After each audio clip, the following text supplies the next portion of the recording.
시간에 이어서 오늘도 하나님 나라의 복음을 전할 거고요.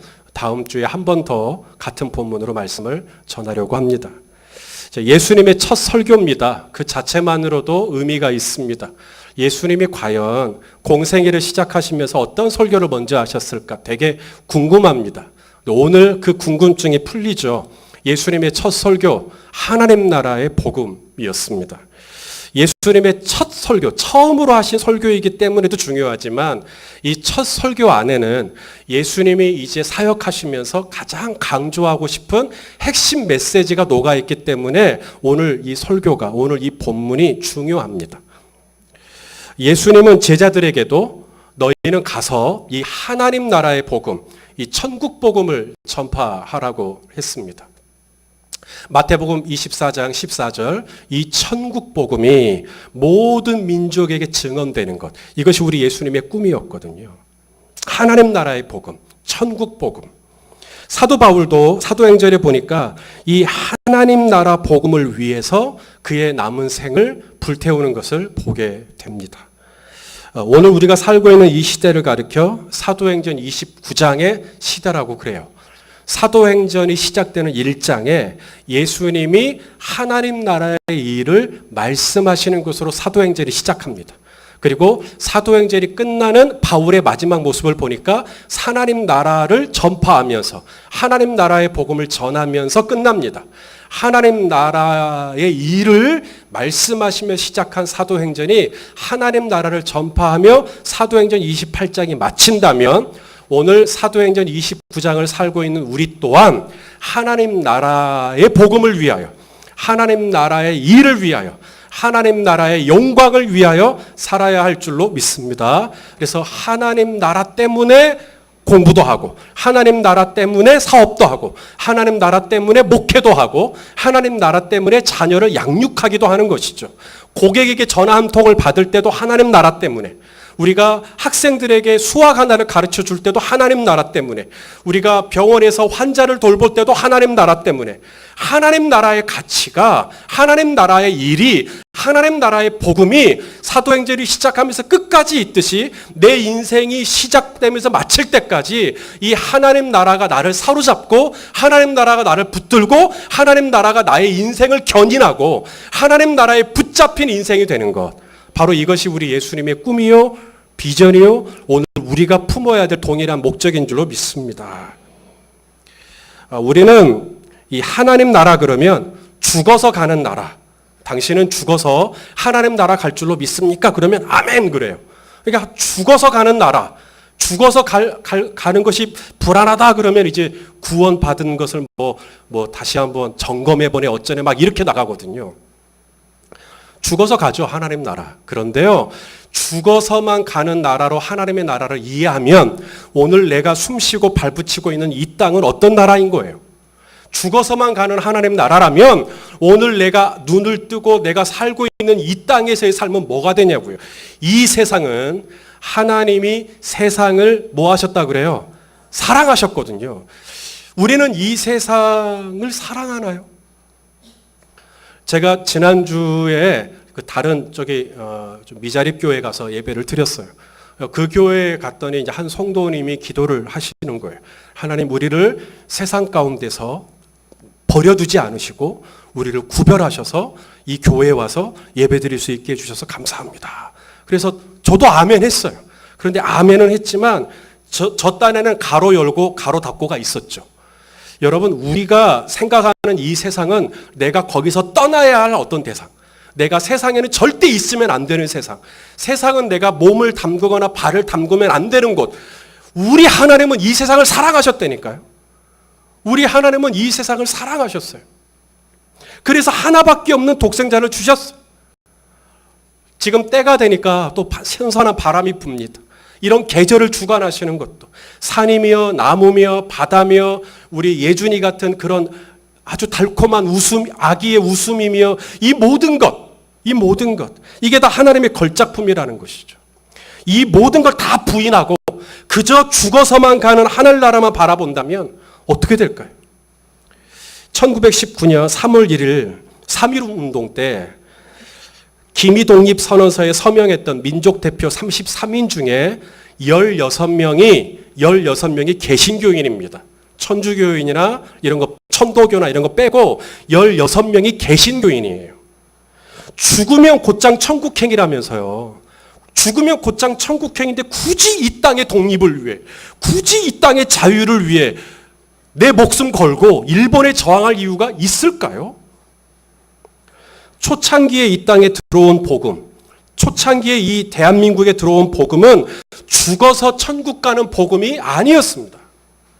주님이 가르쳐 주신 기도대로 이 땅에 하나님의 나라가 이루어지는 것, 이 땅에 하나님의 나라가 임하는 것, 바로 이곳에 하나님의 사랑이 흐르고 이곳에 하나님의 정의와 공의가 강처럼 물처럼 흐르고 바로 이곳에 하나님의 은혜가 있고 바로 이곳에 하나님의 능력이 있고 바로 이곳에 하나님의 자유가 있고 하나님의 나라가 우리가 죽어서 가는 곳이 아니라 하나님의 나라가 내가 발붙이고 있는 이 세상에 임하게 하는 것. 이것이 우리 예수님이 우리에게 가르치신 기도고요. 이것이 바로 130년 전에 이 땅에 오신 수많은 선교사님들이 자신의 목숨값을 뿌려가면서 심었던 천국 복음, 하나님 나라의 복음은 바로 이 땅, 이 세상에 대한 관심이었어요.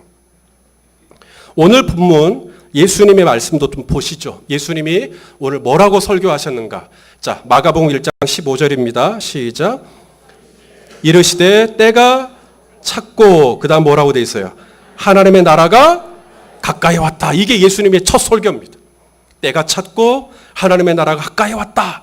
이 가까이 왔다. 이게 헬라어로 엥기조라는 단어인데 이게 두 가지 의미가 다 있어요. 첫째는 다 왔다. 이제 왔다. 이제 이미 왔다. 이런 뜻이고요. 또 하나는 아직은 안 왔다. 오고 있다. 이런 뜻이 이 엥기조라는 단어에 다 들어가 있습니다. 자, 우리가 자녀들과 함께 서울로 갑니다. 서울에 가요. 이제 광주 서울까지 가는 거 꽤 되죠. 뒤에서 아들이 물어봅니다. 뭐라고 물어볼까요? 아직 멀었어? 아직 멀었어? 그럼 엄마 아빠는 늘 똑같이 대답합니다. 뭐라 그러죠? 나왔어. 나왔어. 그게 바로 엥기조입니다. 다 왔어. 다 왔어요? 다 왔어요. 왜 우리가 다 왔다고 말하죠? 방금 수원을 지나갔기 때문입니다. 수원 지나갔으면 이제 서울 다 온 거죠. 방금 톨게이트를 지나갔기 때문입니다. 나름대로 우리는 이유가 있어요. 왜 다 왔다고 말하? 우리 거짓말한 거 아니에요. 다 왔어요. 엥기조. 예수님이 말씀하십니다. 하나님 나라가 엥기조. 왔다. 왔다. 하나님 나라가 왔다. 왜 왔는가? 예수님이 오셨기 때문에. 예수님이 왕이잖아요. 왕이 왔으면 하나님 나라가 온 거죠. 문재인 대통령이 다른 나라 가면 우리 대한민국이 그리 간 거랑 똑같은 거예요. 왜냐하면 대통령이시니까. 예수님이 왕이시니까. 예수님이 그리스도시니까. 예수님이 이 땅에 오셨으면 하나님의 나라가 온 거죠.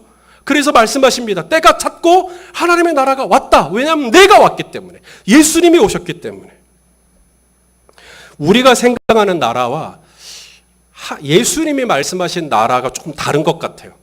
우리는 정부가 있고 국민이 있고 또 나라의 어느 정도의 바운더리, 영역, 그 땅덩어리죠. 이게 있으면 나라 그래요. 아, 이건 나라다. 주권이 있으니까 나라다. 그런데 예수님이 말씀하신 하나님의 나라라고 말할 때 그 나라는 네이션이 아닙니다.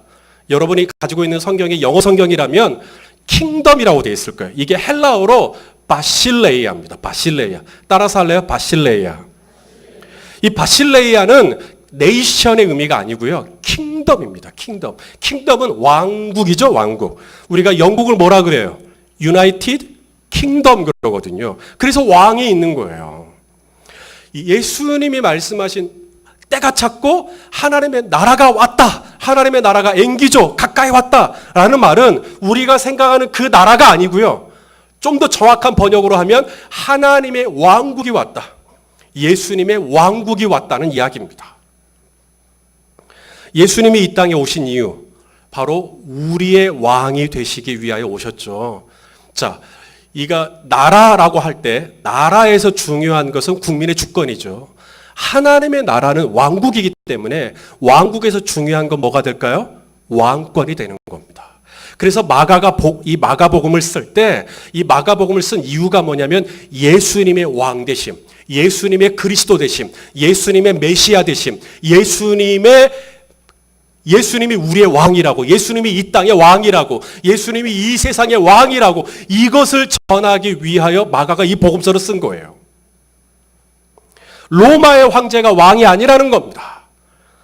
예수님이 왕이고, 예수님이 그리스도고, 예수님이 이 땅을 통치하시는 분이고, 바로 이것을 우리에게 전해주기 위하여 마가가 이 복음서를 기록했다는 거예요.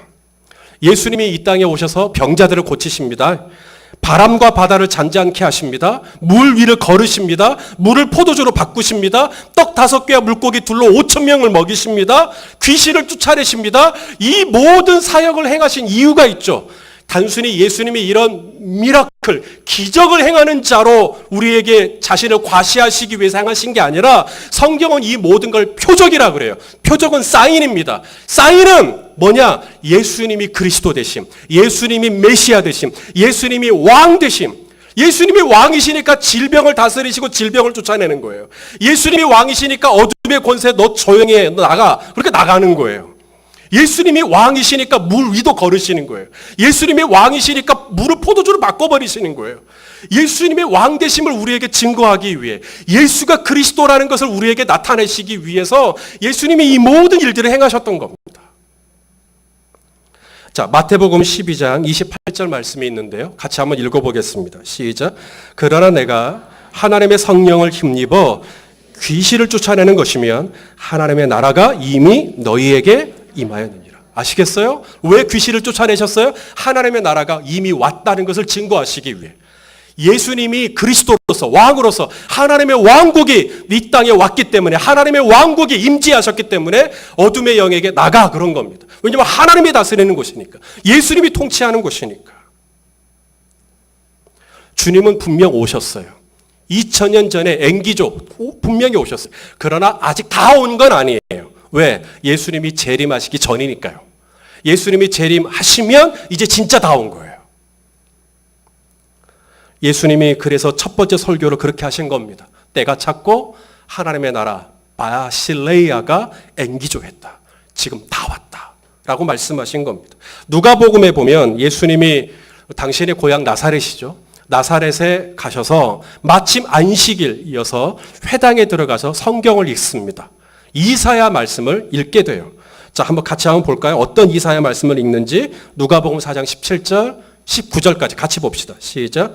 선지자 이사야의 글을 드리거늘 책을 펴서 이렇게 기록된 데를 찾으시니 곧 주의 성령이 내게 임하셨으니 이는 가난한 자에게 복음을 전하게 하시려고 내게 기름을 부으시고 나를 보내사 포로된 자가 자유케 되고 눈먼 자가 다시 보게 되고 눌린 자를 자유롭게 하는 이 은혜의 해를 전파하기 위하여. 자, 여기까지 읽었을 때는 아무런 일이 없었어요. 문제는 그 다음입니다. 예수님이 이 본문을 읽으시고 책을 덮어요. 그리고는 맡은 자에게 줍니다. 그리고는 회장에 앉아있는 사람들을 쭉 둘러보시고는 이렇게 말씀하시는 거예요. 이에 예수께서 그들에게 말씀하시되 방금 읽은 이 글이 너희에게 응하였다. 너희 귀에 응하였다. 이렇게 얘기를 하시는 겁니다. 예수님이 이 땅에 오신 이유가 바로 이사야 선지자가 보았던, 이사야 선지자가 얘기했던 하나님 나라의 비전을 이루기 위하여 오셨다는 거예요. 그리고 내가 왔으니까 너희가 이미 응했다. 너희 귀에 응해. 내가 왔잖냐.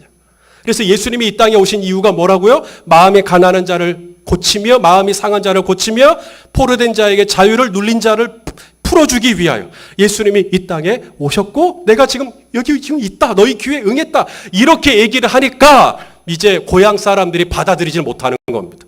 너는 목수의 아들 아니냐? 그러면서 예수님을 낭떠러지로 밀어떨어 넘어지게 하려고 한 거죠. 제가 매번 예배를 드릴 때마다 드리는 기도는 아주 간단합니다. 오늘 이 2부 예배를 위해서도 기도할 때 제가 드린 기도는 아주 심플합니다. 주님, 오늘 우리가 찬양하고 기도하고 말씀을 전할 때 오늘 이곳에 뭐예요? 바실레이아가 임하게 하여 주시옵소서. 하나님의 통치가 임하게 하여 주십시오. 하나님이 임재하여 주십시오. 하나님이 다스려 주십시오. 하나님이 거느려 주십시오. 여러분, 이곳에 왕이 임한다면 어둠이 어떻게 이곳에 있겠어요? 오늘 이곳에 왕이 임한다면 질병이 어떻게 있을 수 있겠어요? 오늘 이곳에 왕이 임한다면 우울한 것이 어떻게 있을 수 있겠어요? 왕이 임함으로 왕의 권세를 가지고 오늘 우리 성도님들 삶의 각양각색의 문제를 가지고 오셨는데 주여 이 모든 문제가 주님이 가지고 계신 그 왕권으로 깨끗하게 해결되고 자유케 되는 역사가 있게 하여 주시옵소서. 이 하나님의 나라 말입니다. 지금으로부터 130년 전 이 땅은 빛이 보이지 않는 땅이었어요. 수많은 선교사님들이 이 땅에 왔을 때 그리고 우리 이 조선 땅을 확인했을 때 그야말로 기가 막혔습니다. 많은 선교사님 중에 언더우드 선교사님이 계십니다. 이 언더우드 선교사님이 당시 우리 조서를 보면서 쓴 기도문이 있어요. 언더우드의 기도문. 이렇게 시작합니다. 주님, 지금은 아무것도 보이지 않습니다. 이 메마르고 가난한 땅, 나무 한 그루 시원하게 자라오르지 못하고 있는 이 땅에 주님은 우리를 옮겨와 심으셨습니다. 그 넓은 태평양을 어떻게 건너왔는지 그 사실이 기적 같습니다. 주께서 붙잡아 뚝 떨어뜨려 놓으신 이곳, 지금은 아무것도 보이지 않습니다. 보이는 것은 고집스럽게 얼룩진 어둠뿐입니다. 어둠과 가난한 인심에 묶여있는 조선 사람들 뿐입니다. 그들은 왜 묶여있는지도, 왜 고통이라는 것도 모르고 있습니다. 고통을 고통인 줄도 모르는 자들에게 고통을 벗겨주겠다고 하면 의심부터 하고 화를 냅니다. 조선 남자들의 속셈이 보이지 않아요. 이 나라 조정 대신에 내심이 보이지 않습니다. 가마를 타고 다니는 여자들을 영영 볼 기회가 없으면 어쩌나 싶습니다. 조선의 마음이 보이지 않습니다. 주여, 저희가 해야 할 일이 무엇인지 보이지 않습니다. 이게 언더우드 선교사의 기도예요. 우리가 그런 땅에 있었어요. 그런 곳에 오셨어요. 선교사님들이. 막막하고 답답하기 그지없는 뭘 어디서부터 어떻게 만져야 될지를 모르겠는 그런 땅에 오셔서 여성들에게 똑같은, 남성하고 똑같은 교육의 기회를 제공하기 시작했어요. 환자들을 위해서 병원을 지었어요.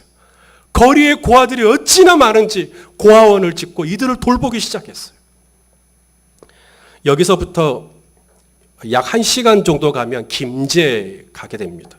김제 금산교회라고 아주 한국교회 역사에서는 굉장히 비중이 있는 교회가 있어요. 김제 금산교회. 소위 기역자 교회라 그래가지고 남자와 여자가 따로따로 예배 드렸던 역사 속에서 김제 금산교회예요. 여기에 조덕삼 장로님 이야기가 있습니다. 이 조덕삼 장로님은 동네 유지셨어요. 금광 사업을 해가지고 큰 부자가 되셨습니다. 이분의 집에 마국간에서 일하는 마부로 부리는 종들 중에 이자익이라는 종이 있었습니다. 이자익은 일찍이 어려서부터 부모님을 여의고 고아가 되었어요. 조덕삼 장로님께서 이자익이라는 아이를 거둬들여서 집으로 데리고 와서 공부를 가르쳤는데 똑똑해서 금방금방 익혔어요. 거두절미하고 금산교회가 70명, 100명, 200명, 300명이 넘어서자 이제 장로 선거를 한 겁니다. 항존직 선거를 한 거죠. 최종 후보, 장로 선거의 최종 후보가 두 사람이었어요. 이자익과 조덕삼. 주인과 종이 장로 후보가 된 겁니다. 투표 결과 어떻게 됐을까요? 조덕삼 장로님이 떨어지고 이자익이 장로가 된 겁니다. 당시 이자익은 청년이었는데 청년이었음에도 많은 성도님들이 이자익을 장로로 세운 거죠. 사람들이 뽑기는 그렇게 세워놓고 이제부터 걱정이 시작입니다. 이제 조덕삼 장로님이 어떻게 되나 이제. 대개 이런 경우 조덕삼 장로님은 금산교회에 남아있을 확률이 별로 없습니다. 그런데 웅성웅성 성도들이 웅성웅성 거리니까 투표가 끝나고 조덕삼 장로님께서 앞으로 걸어 나가셨어요. 그리고는 이렇게 얘기를 했다고 합니다. 성도 여러분, 저는 이것도 다 하나님의 뜻이라고 생각합니다. 앞으로 저는 우리 이자익 장로님을 모시고 변함없이 이곳 금산교회에서 여러분들을 위해서, 교회를 위해서 열심히 봉사하겠습니다. 나중에 조덕삼 장로님은 이자익 장로에게 신학을 공부할 수 있도록 모든 걸 다 서포트했어요. 목사 안수를 받았죠? 놀라지 마십시오. 목사 안수를 받자 조dob삼 장로님은 이자익 목사님을 당신 김제 금산교회 담임 목사로 청빙을 합니다. 한때 자신의 집 마국간에서 마부로 지냈던 이 종을 당신이 교회에서 담임 목사로 모시는 거죠. 이런 말도 안 되는 그림이 이루어지는 나라가 있어요. 이런 말도 안 되는 신분의 파격이 이루어질 수 있는 나라가 있어요. 딱 한 나라, 바실레이아, 하나님 나라요. 바로 이 하나님의 나라를 보기 위해 주님은 교회 공동체를 만드셨어요. 세상에서는 상식적으로 이해가 안 되는 일이 상식적으로 이해가 될 수 있는 현장이 바실레이아, 이곳 교회가 될 수 있기를 소망합니다. 바로 이것이 우리 예수님이 이 땅에 오신 이유고, 종의 형체를 가져 왕권을 내려놓고 왕이심에도 불구하고 이 땅에 오셔서 그 참혹한 십자가에서 당신의 생명을 주시기까지 우리에게 주시기를 원했던 복음이 있죠. 우리에게 알려주고 싶었던 복음이 있죠. 바로 이 바실레야, 마음이 가난한 자를 고치고 마음이 상한 자가 자유케 되고 포로된 자가 자유케 되고 눌린 자가 자유케 되고. 여러분, 오늘 어떤 일로 때문에 내 마음이 눌리고 두렵고 걱정되고 묶여있고, 오늘 주님께서 이 하나님의 나라가 이곳에 임함으로 말미암아 우리 안에 놀라운 성령의 자유가 있기를 소망합니다. 여성에게도 학습의 기회가 주어지고 천연두와 결핵으로 고생했던 이 조선 땅을 고치고 각종 미신 무당에 쩔어있던 이 땅에 교회를 세우고 복음을 전하고 교회를 교회되게 했던 선교사님들, 130년 전 이 땅에 왔던 선교사님들 중에 이런 고백을 하신 분이 계십니다. 루빅 캔드릭 자매가 있어요. 이분은 26살에 저희 한국에서 결혼도 하지 않고 숨을 거뒀어요. 이 루빅 캔드릭 선교사님의 묘지가 이 양화진에 있는데요. 그 묘비에 이런 글이 써져 있습니다. 나에게 심장이 1000개가 있다면 그거 다 조선에 주고 싶다. 1000개가 있다면 그거 다 조선에 주고 싶다. 여러분, 우리들은 이런 분들에게 빚진 거예요. 이분들이 자신의 심장을 1000개를 이 땅에 주면서까지 전해주길 원했던 복음이 있죠. 바로 이 여성에게도, 이 땅의 병자에게도, 고아와 과부에게도, 이 땅에 힘없고 포로되고 눌리고 어둠 가운데 살던 우리들을 개화하고 새롭게 하고 우리 가운데 빛을 주기 위하여 이 땅에 주셨던 이 복음, 비단 죽어서만 가는 하나님의 나라라면 이분들이 태평양을 건널 이유가 없지요.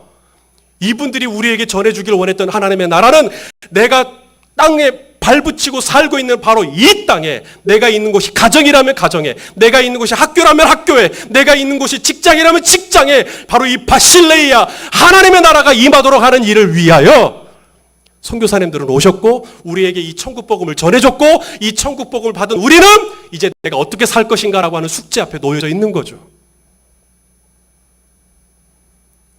제가 훈련받았던 예수전도단이라고 하는 선교단체에서는 세븐 마인드 몰더스라는 게 있어요. 문화의 7가지 영역이라는 그런 뜻인데요. 이게 7가지의 문화가 모여서 이제 이게 하나가 되는 겁니다. 자, 나라를 구성하는 7가지의 문화 영역, 정치가 있겠죠. 경제라는 영역이 있겠죠. 과학과 기술의 영역이 있겠죠. 그리고 가정이 있을 겁니다. 그리고 교육이 이루어지는 현장이 있을 거예요. 그리고 또 하나가 예술과 미디어입니다. 예술과 문화 미디어. 그리고 마지막이 종교입니다. 교회죠. 이 7가지의 영역이 이제 한 나라를 구성하는 거예요. 우리 오늘 이 자리에 앉아 있는 분이 몇 명이든 여러분들도 다 7가지 영역 중에 다 들어가 있을 거예요. 어디 영역이, 하나님의 나라가 뭐냐면 이 7가지 영역에, 이 7가지 영역에 하나님의 나라가 임하기를 원하는 것. 바로 이것이 제가 훈련받았던 내용입니다. 우리 성도님들을 제가 잘 양육해서 이 가운데 정치하시는 분 계셔요. 정치의 하나님의 나라가. 이 가운데 사업하시는 분 계세요. 경제의 하나님의 나라가. 이 가운데 과학과 기술의 지금 영역에 있는 분이 계시거든요. 그 기술 가지고, 그 지식 가지고 하나님의 나라가 임할 수 있도록, 여러분의 가정에 시집 가셔서 장가 가셔서 하나님의 나라가 그곳에 임하는 거, 우리에게 자녀를 주신 이유, 우리에게 예준이를 준 이유, 하나님의 나라가 우리 가정에 임하는 거 보기 원해서. 아시겠어요? 나에게 그림을 잘 그리는 이런 문화예술의 감각이 을 주셨다면 바로 거기 가운데 하나님의 나라가 임하도록, 나에게 교사의 직분을 주셨다면 그 강단에 하나님의 나라가 임하도록, 저는 목회자입니다. 제가 있는 이 교회 안에서 저의 왕국을 세우는 게 아니라 하나님의 왕국을 세우도록 저를 이 교회에 위임하셨고 저를 이 교회의 담임 목사로 세워주신 것이죠. 바로 이것이 저의 비전이 되어야 되고 이것이 제가 앞으로 달려가야 할 방향이 되어야 하는 것입니다. 이 7가지 영역에 우리의 없는 사람 없어요.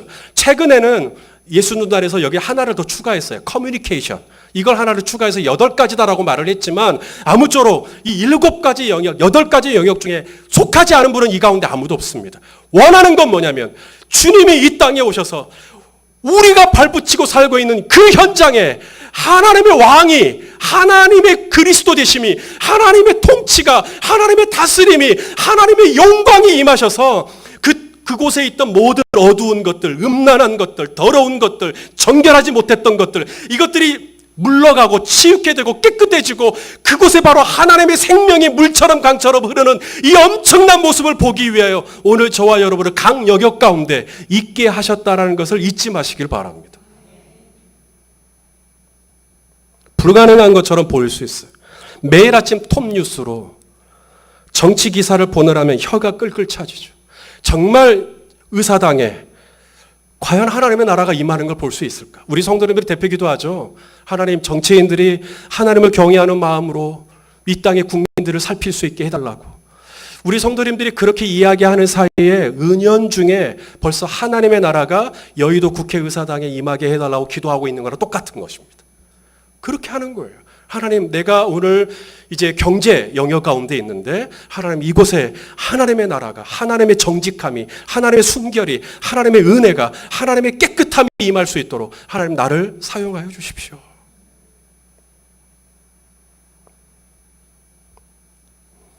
마가는 바로 이 복음을 우리에게 전해 주었고 사도 바울은 이 복음을 받아서 로마에서 죄수의 몸으로 있는 동안에도 하나님 나라의 복음을 전했고, 이제 사도행전 29장을 살고 있는 우리, 130년 전 이 땅에 와서 자신의 1000개의 심장을 이 땅에 심으며 우리에게 전해 주었던 것이 이 하나님 나라의 복음인데, 과연 오늘 나는 이 하나님 나라의 복음을 위하여 사도행전 29장을 어떻게 살아내고 있는가 하는 거죠.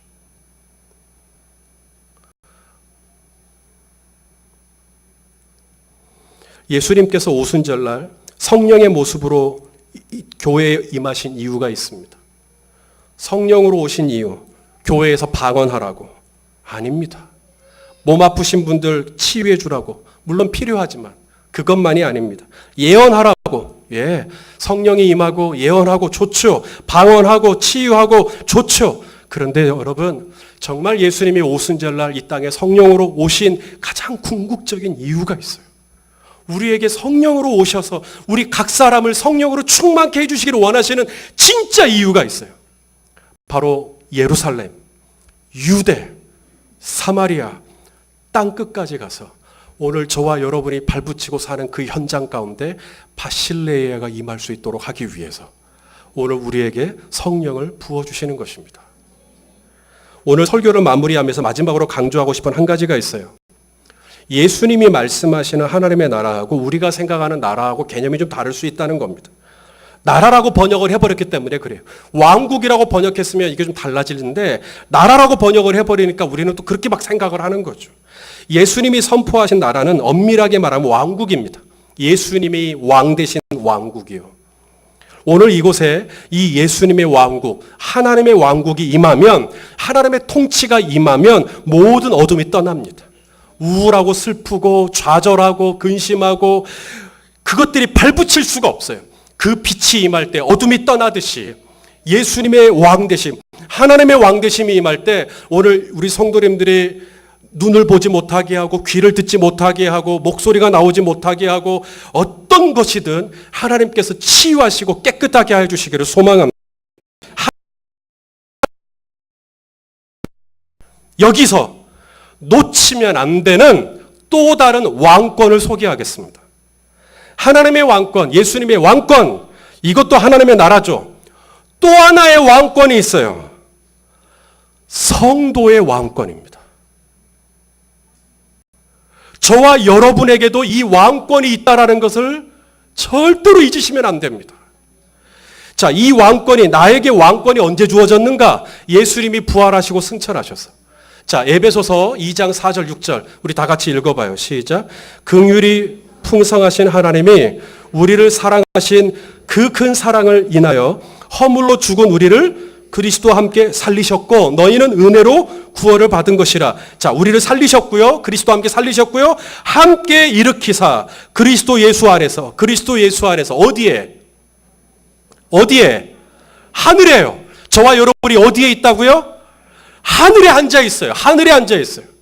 우리는 하늘에 앉아 있는 예수 그리스도와 함께 하늘에 우리를 앉히셨대요. 이것이 저와 여러분의 신분이고요. 오늘 저와 여러분의 포지션입니다. 내가 어디에 있는가? 주님이 다시 부활하시고 승천하심으로 말미암아 그리스도 예수 안에서 함께 하늘에 앉힌. 자, 말씀을 하나 더 봐요. 디모데후서 2장 11절 12절 시작. 미쁘다 이 말이요. 우리가 주와 함께 죽었으면, 세례받은 거죠. 세례받아서 주님과 함께 죽었으면 함께 살 것이요. 참으면 또한 함께 뭐 한다고? 왕권을 가지고 우리가 왕 노릇을 하게 되는 거예요. 바로 이것이 예수님이 죽으시고 부활하신 이유예요. 하나 더 봐요. 사도 베드로가 그런 얘기를 했죠. 오직 너희는, 제가 주었던 키노트였어야 되는데, 괜찮습니다. 만지지 마십시오. 냅두세요. 베드로전서 2장 9절에 너희는 택하신 족속이요. 그 다음 뭐라고 되어 있어요? 왕 같은 제사장이요. 저와 여러분에게 이 왕권이 있다라는 거예요. 요한계시록 1장 6절을 보니까 그의 아버지 하나님을 위하여 우리를 뭐로 삼으셨어요? 나라와 제사장으로 삼으신 그에게 영광과 능력이 세세토록 있기를 원하노라. 나라와 제사장으로 삼았다는 뜻이 뭔가? 요한계시록 5장 10절에 보니까 그들로 우리 하나님 앞에서 나라와 제사장들을 삼으셨으니, 따라서 하실래요? 그들이 땅에서 왕노릇하리로다. 죽어서 가는 저 하늘에서 왕노릇하는 게 아니고요. 어디서? 여러분 집에서, 여러분 직장에서, 여러분 일터에서, 오늘 이 교회에서 왕노릇하는 거예요. 예수님이 이 땅에 오신 이유, 이 땅에 하나님의 나라가 임했다라는 거, 이 땅에 바실레이아가 임했다라는 것을 우리에게 가르쳐 주기 위해서입니다. 우리에게 위임하신 복음, 사도 바울이 당신의 생명을 조금도 귀한 것으로 여기지 않는다. 당신의 생명을 불태워서라도 우리에게 전해주었던 복음, 130년 전 당신의 심장이 1000개라면 1000개를 다 이 땅에 주겠다고 했던 선교사님들이 우리에게 전해주었던 복음, 빛이 보이지 않습니다. 내심이 보이지 않습니다. 그럼에도 이 땅을 포기하지 않고 이 땅에 병원을 세우고 학교를 세워 복음을 전해주었던 선교사님들이 전해주었던 복음, 전부 다 하나님 나라 복음이에요. 이 하나님 나라를 보고 하나님 나라의 복음을 받았는데 오늘 나는 어떤 복음을 위하여 살고 있는 거예요? 나를 위하여 이 땅에 오시고 십자가에 죽으시고 부활하시고 승천하셔서 나로 하여금 이 땅에서 왕노릇하라고, 정치권에 들어가서 왕노릇하고, 경제계에 들어가서 왕노릇하고, 과학과 기술 영역에 들어가서 왕노릇하고, 여러분의 교육에 들어가서 혹은 문화예술 영역에 들어가서 이 교회 안에 들어가서 왕권을 가지고 왕노릇하라고 우리에게 천국 복음을 주셨는데, 오늘 내가 가지고 누리고 있는 천국 복음은 그저 예수 믿고 잘 되고, 예수 믿고 복 받고, 예수 믿고 사업 잘 되고, 예수 믿고 이것만이 복음이라고 한다면, 성도 여러분, 이것은 내가 처음 받았던 복음하고는 많이 달라져 있는 거예요. 사도 바울은 나의 일신의 어떤 안위를 위한 복음을 위해서 자신의 생명 던지지 않았어요. 나 그냥 떼부자 되게 해주는 것으로 예수 그리스도 믿게 하는 거라면 선교 사람들이 이 어두운 이 조선 땅에 왜 와요? 그 넓은 태평양을 왜 건너요? 저들이 우리에게 진짜 주기를 원했던 복음은 하나님 나라의 복음이요. 오늘 이 조선 땅의 종교계에, 정치계에, 경제계에, 교육계에, 법계에 하나님의 나라가 임하도록 하는 이 비전, 이 정의와 공의가 물같이 강같이 흐르는 이 비전을 위하여 그 숱한 선교사님들이 지금도 양화진 묘역에서 우리를 위하여 기도하고 있고, 성도 여러분, 이 하나님 나라의 복음 말입니다. 이것이 바로 내가 오늘도 숨쉬고 살아있는 이유이며 오늘 아침 두 눈을 뜬 이유이며 이제 여러분들이 이 예배를 마치고 삶의 자리로 돌아가셔서 내가 살아내야 할 삶이 있다면 바로 예수가 그리스도가 된 하나님 나라의 복음을 위하여 살아야 할 줄로 믿습니다. 이렇게 하시면 돼요. 주님, 저 여기 있습니다. 저에게 오늘 무슨 말씀을 하시겠습니까? 오늘 제가 어떻게 살기를 원하십니까? 오늘 제가 무엇을 하기를 원하십니까? 오늘 제가 누구를 만나기를 원하십니까? 오늘 내가 무슨 얘기를 하기를 원하십니까? 주님, 저는 주님의 종입니다. 주님, 저에게 말씀하여 주십시오. 저는 주님께 순종하기를 원합니다. 저는 주님을 따라가기를 원합니다. 이게 바실레이아예요. 내 삶의 모든 영역 속에 예수님의 왕 되심, 예수님이 나의 주인 되심, 예수님이 나의 그리스도가 되심. 그래서 크고 작은 일, 내 임의대로 해버리는 게 아니라 철저하게 주님 무엇을 원하십니까? 주님, 내가 어떻게 할까요? 주님, 제가 어떤 설교를 할까요? 주님, 제가 오늘 신방 가서 무슨 말씀을 전할까요? 주님, 오늘 저에게 기도 받으시러 오셨는데 제가 무슨 기도를 해드릴까요? 철저하게 성령님 의지하고, 철저하게 우리 주님 의지하고, 철저하게 우리 주님하고 같이 반찬도 만드시고, 우리 주님하고 같이 고객에게 전화도 하고, 우리 주님하고 같이 학원에서 학생들 가르치기도 하고. 여러분, 주님이 우리에게 꿈꾸시고 원하셨던 바실레아가 그렇게 멀리 있는 이야기가 아니라 바로 이런 거예요. 여러분, 주방에서 음식 하나 만들 때도 주님과 함께 만드시고요. 내가 버스를 타고 가든 길을 걸어가든 주님과 함께 손을 잡고 동행하는 것. 바로 이것이 우리 주님이 꿈꾸시고 그리셨던 바실레아의 그림이에요. 바로 그렇게 오늘 우리가 살고 있는 그 영역 안에 하나님의 거룩함과 의로움이 드러나도록 하는 일을 위하여 우리를 성도로 부르셨고 우리에게 성령을 오늘도 주시는 줄로 믿습니다. 이 예수님의 마음, 이 하나님의 마음을 기억하시고 이제 가셔서 하나님의 나라의 삶을 살아내는 우리 모두가 될 수 있기를 예수님의 이름으로 축원합니다. 기도하겠습니다.